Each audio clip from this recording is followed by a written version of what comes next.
Entonces, esos temas eran como el fin y a través de ese fin contamos la vida de los asesinos y cómo ellos llegaron a matar,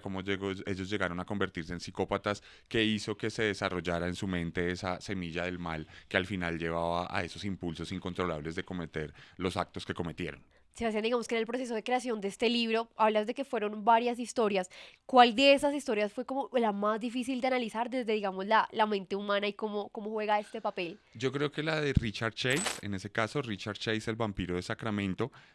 fue una persona que tenía una serie de condiciones mentales, de enfermedades, si se quiere, que lo llevaron a estar plenamente convencido de que necesitaba beber sangre para vivir, que genuinamente si él no tomaba sangre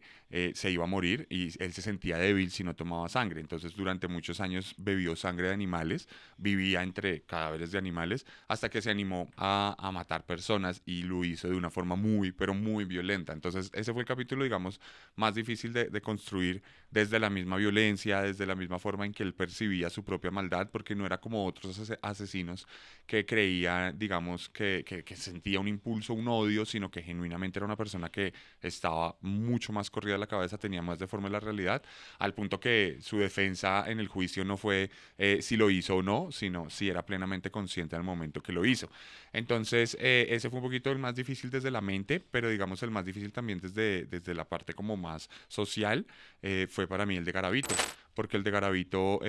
pues digamos que la historia de Garavito se ha contado muchas veces, es tal vez el asesino más famoso que tiene Colombia, se ha contado muchas veces, pero lo que yo hice en el libro fue contarla desde el conflicto armado colombiano. Entonces, hacer un símil entre el conflicto armado y la vida de Garavito y por qué Garavito en cierto sentido es resultado del conflicto armado colombiano, para mí, digamos, fue un proceso de construcción narrativa muy complejo y además que requirió una investigación mucho más profunda para ver qué pasaba el día que mataba a Garavito, qué pasaba en el conflicto armado, entonces entrar en los archivos de memoria histórica, confrontar información, ver por qué los medios de comunicación no se preocupaban por un niño que desaparece en Pereira, sino por una masacre paramilitar al otro lado del país o una toma guerrillera al sur. Entonces sí fue un poquito más complejo, ya no tanto desde la mente, sino más bien Ya. desde la noción colectiva como colombiano.